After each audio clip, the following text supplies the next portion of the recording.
Warning: the following video contains explicit language which may be offensive to some viewers or inappropriate for children. The content within this video is intended for mature audiences only.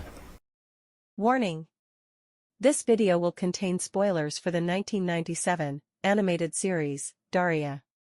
This video may contain discussions and/or images of violence, sexual situations, and drug use. Viewing beyond this point is a choice you have made, and you take responsibility for that choice. Thank you, and please have a nice day.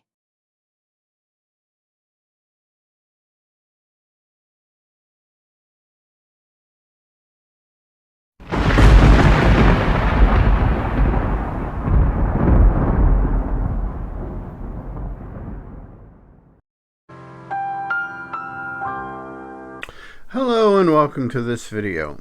I hope everyone is doing well. I hope everyone is having fun. I hope the universe is treating you well. Today's video, we are going to be talking about the late 90s animated adult cartoon series, Daria. Daria falls in this weird time. This is when the late 60s Gen X were getting ready to valiantly tread into the 30s. You had your Zillennials. Some of your early Zillennials were graduating high school, entering college, and stuff like that. Your Zillennials, for that one or two people out there that don't know, is that weird area where the kids were too young to be Gen X, but too old to be millennials. So they're just kind of in this quasi limbo and kind of torn between two generational identification ideals. They're kind of there. So this series was a spin-off of Mike Judge, animated Beavis and Butthead, in which Daria popped in every now and again. Beavis and Butthead its original run was from 1993 to 1997. They had a short run in 2011. And there's a neutered version of Beavis and Butthead that started in 2022 and is currently running. Mike Judge, interesting individual. Born in 1962. He was one of the last of the baby boomers. And Gen X starts, depending on whose breakdown of the generations you're looking at, either 63 or 64. There's got to be something for people born late boomer, early Gen X that we just haven't come up with a name yet. But he falls in that group. He's done some wonderful adult animation. King of the Hill, which ran from 1997 to 2010. The Silicon Valley, which was a great sitcom, loved it. Ran from 2014 to 2019, and he did he was instrumental in Office Space, Idiocracy. Mike Judge has a way of looking at American culture and holding up a mirror so we can see all the ugly bits that we need to see, that we need to work on. We need to get, we need to get this, worked out. We need to see these ugly bits. And Mike Judge does a damn good job of doing this. But back to Daria. Daria, in the pilot, they are moving from the town where Beavis and Butthead live, and they're moving to Lawndale. Daria is she's very cynical, kind of does her own thing. She's pretty much the embodiment of Tom Petty's song, The Last DJ. She doesn't fit in, so everyone thinks she's weird, but she's just doing her own thing, coming into her own way, in her own time. She befriends Jane Lane, who's also a misanthrope, like she is. Very cynical, very much an artist, has that whole artist vibe to her. And basically the show runs, they're run through high school. You have a cast of characters. You have Daria's younger sister, Quinn, who would rather be popular than intelligent.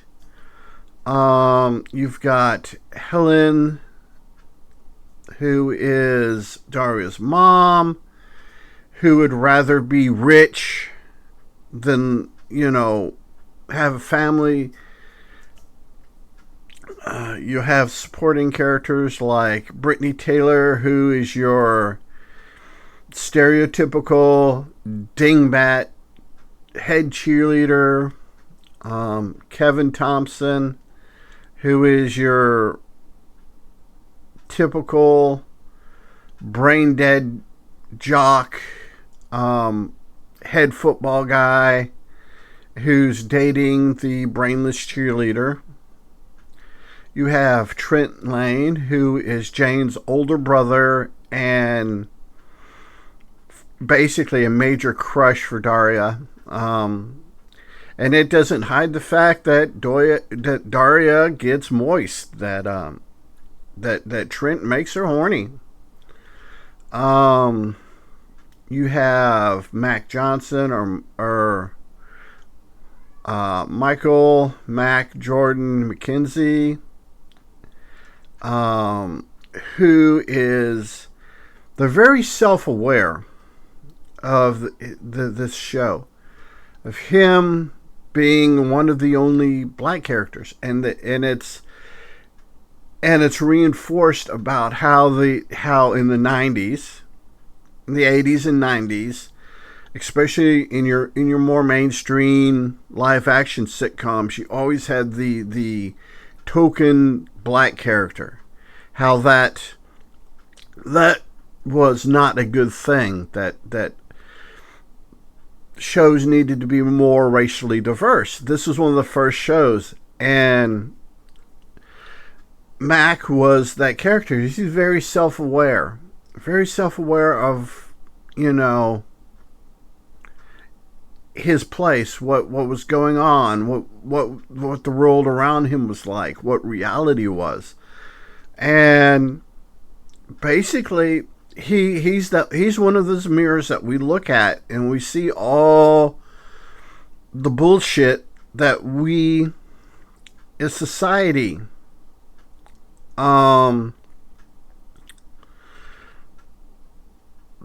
try to paint over. We try to make it, and this is a very, this character is very powerful because he is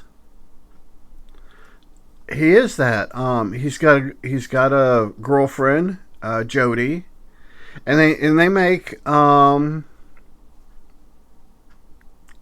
light of the fact that they're the homecoming queen every year because they're the only black kids in the school. And this whole, that society, real society is not like that. That society, you have Latinos, you have blacks, you have Asians, you have Middle Easterners. That society is more diverse than what we're seeing on TV, and Judd is thrown at in our face. Judd is letting us know that this is an ugly blemish we need to take care of. We need to fix. We have Charles Upchuck, and Charles Upchuck is your obnoxious rich kid. He's the one kid that gets away with everything because mommy and daddy own 90% of the town. They own 90% of everything, everybody. And he gets to be a little creeper, potentially rapist, just really awful dude because of mommy and daddy having the money. And that's one of the things that they reflect on in the show, is how corrupt a society can be when very few people have access to wealth. That you can control a town. Your kids can be fuck ups like this. And this is what the show does. This show shows us all those things through Daria's eyes. Daria is just, her and Jane are just trying to make it. They're just trying to get through high school and figure out what they're going to do after that. Hell, there's episodes where they're just trying to get to the next day. They have, like friends in high school and stuff, they have arguments. They have Jane and Daria get into arguments over love and sex and stuff like that.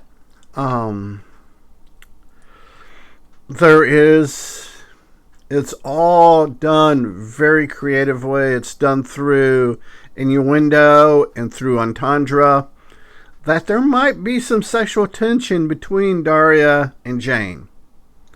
But it's never thrown in your face. It's never looked into too deeply. It's left to us, the audience, to decide whether or not, after the show ends, they get together as a couple. That is part of the brilliance of the show.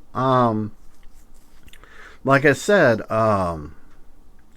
we know through the show that Jane's older brother Trent is big time stoner. He has a band. They're all, it's your stereotypical small town stoner band. We know that Jane and maybe Daria have partaken of the devil's lettuce. So yeah, it's like I said, it's all this wonderful stuff that happens. There was 2 movies made that basically explore early post graduation from high school, which kind of, they weren't as good as the show. The show, like I said, the show has, for at least me, at the time that it came out, and still to a certain degree at this point, has a bit of nostalgia to it. It's the remembering what it was like to be in high school, remembering how shitty high school was, how shitty people were in high school, but how you and a friend could just hang out and have your own world and kind of not interact with the people that you didn't want to. I imagine Judge is exploring or using his high school career as inspiration. And it came out, like I said, people like me were getting ready. I was born in 69. This came out in 97. So we're late 20. You have the Gen X that are in their late 20s, getting ready, early 30s, and those of us in our late 20s triumphantly preparing to enter our 30s. And this show came out as kind of a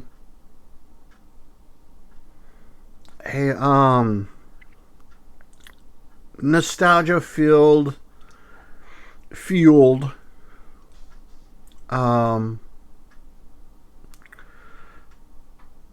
look back at yesterday for us, which at 27, in the scheme of things, 27, look from being 27, looking back at high school is like now me looking at last week, thinking about last week. It's, I mean, in the whole grand scheme of life, the universe, and everything.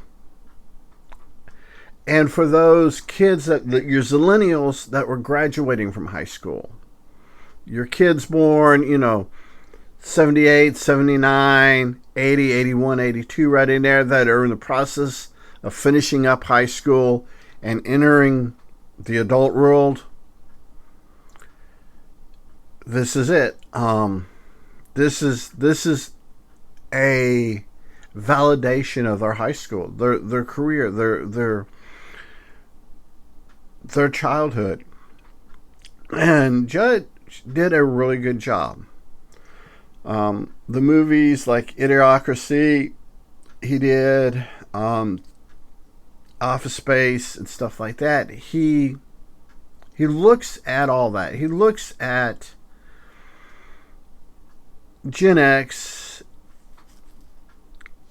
very critically. It's done very humorously. It's funny as get all out.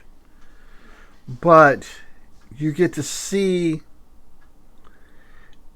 and you should take the time to think about it. Think about what's going on. Think about how this affects us. Why this affects us. What we need to clean up. What we need to make better. Like I said, the people that were born 2-3 years, 66, 66, 67, 68, 69, and I will begrudgingly give you 70. We were at that transition from being the wild 20-something, still reliving our high school days, moving into our 30s, where we were being forced to be adults, where we were being forced. And Daria is kind of that last hurrah for us. That, okay, we accept our fate. Maybe you can call us adults, but that's only because we're entering our 30s. It has nothing to do with our mindset. But, you want to call us adults, okay, we'll acquiesce and give you that much. Like I said, it is a really enlightening show. Daria and Jane give us something to think about. Give us something to ponder our existence over. I would highly recommend it to anybody that wants to look at what good social commentary looks like. what good social reflection looks like, what using tropes of the time against themselves, and how that subversion of those tropes works. The character of Quinn Morgendorffer, Daria's younger sister, reminds me of my sister-in-law. The I would rather be popular than intelligent mentality. In this show, it is greatly exaggerated so the show can happen. However, to a certain degree, even though my sister-in-law is older, to a certain degree, she still holds that mentality of, I would much rather be popular than intelligent, which for me and my wife is just a hideous concept. And to a certain degree, Daria's mom, Helen, reminds me of an exaggerated version of my mother-in-law. And don't get me wrong, I love my mother-in-law. She's a wonderful person, but at times that I would rather be rich and have money versus to have anything else kind of seeps out of her. It's just kind of money.